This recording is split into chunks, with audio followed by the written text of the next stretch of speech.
శ్రావణ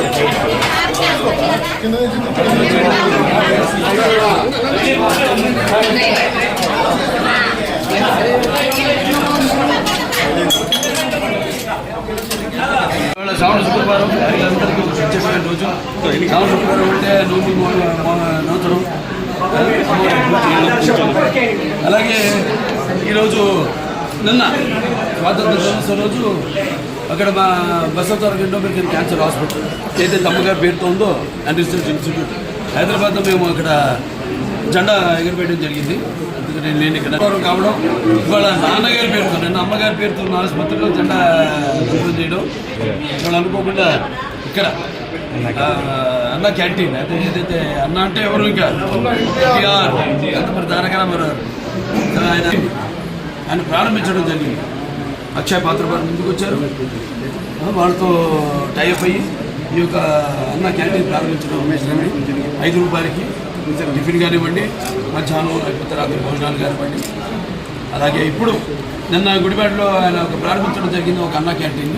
ఇవాళ రాష్ట్రం మొత్తం 100 క్యాంటీన్లు, 99 క్యాంటీన్లు ఇవాళ ఈరోజు, అంటే 99 100 క్యాంటీన్లు. ఇంకా అంచెల వారీగా రాష్ట్రం అంతా కూడా ఈ యొక్క విస్తరించి ఈ యొక్క అన్న క్యాంటీన్ని ఎలాగైతే పూర్వం అలాగే ఈ అన్న క్యాంటీన్ని నడపడం జరుగుతుంది.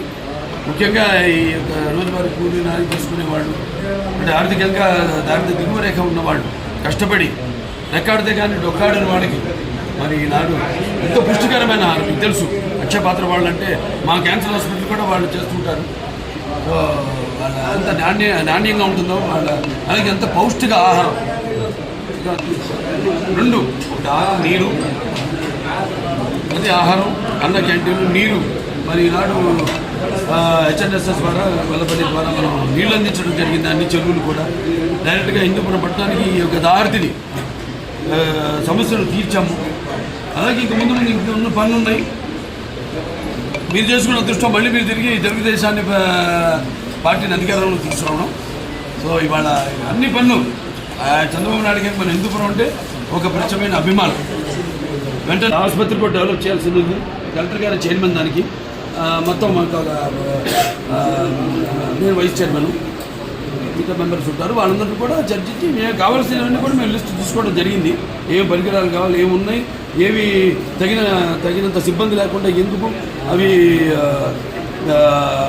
పనికిరాకుండా పోయినాయి, వాడకుండా పోయినాయి, అవన్నీ కూడా చర్చించడం జరిగింది. అవన్నీ కూడా త్వరగతిని అన్నీ కూడా భర్తీ చేసి పూర్వ వైభవం మన ఆసుపత్రికి కూడా తీసుకొస్తాం. సో కలెక్టర్ గారికి ఈ సభాముఖంగా నా ధన్యవాదాలు తెలియజేసుకుంటున్నాను. అడ్వాంటేజ్ ఉంది అక్కడ మనకి ఎయిర్పోర్ట్, బెంగళూరు ఎయిర్పోర్ట్ ఉంది. ఇంకా కొన్ని 2-3 రోడ్లు కూడా మేము అది కూడా నేను త్వరగతిని వాళ్ళని కలిసి కేంద్ర ప్రభుత్వాన్ని కూడా సోమందేపల్లి నుంచి యలాంకాకి రోడ్ అయితేనేమి అవన్నీ అయితే ఇంకా దగ్గరికి మనకి డిస్టెన్స్ అవుతుంది. తుమ్ముకుంట మీదకి వెళ్తుంది. ఏదైతే నాన్నగారు అప్పుడు బార్షాప్కు వాడని ప్రారంభించారు. ఇలా అన్నీ కూడా అంటే ఏం లేదు, సర్ఫేస్ ట్రాన్స్పోర్టేషన్ అన్నీ కలిస్తేనే జనం బ్రాండ్ ఉంది, చంద్రబాబు నాయుడు గారి బ్రాండ్ ఉంది. ఎలాగో ఇవన్నీ కలిస్తేనే ఒక అద్భుతం జరుగుతుంది. సో అద్భుతం త్వరగతిన చేస్తామని ఈ సందర్భంగా తెలియజేస్తాం.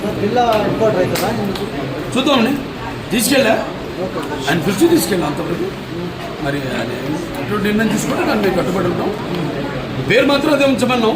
నా అభ్యర్థన సత్యసాయి జిల్లా పేరు మాత్రం అదే ఉంచమన్నాం. జిల్లా హెడ్ క్వార్టర్స్గా పరిగణించమన్నాం. దానికోసం మేము కృషి చేస్తాం.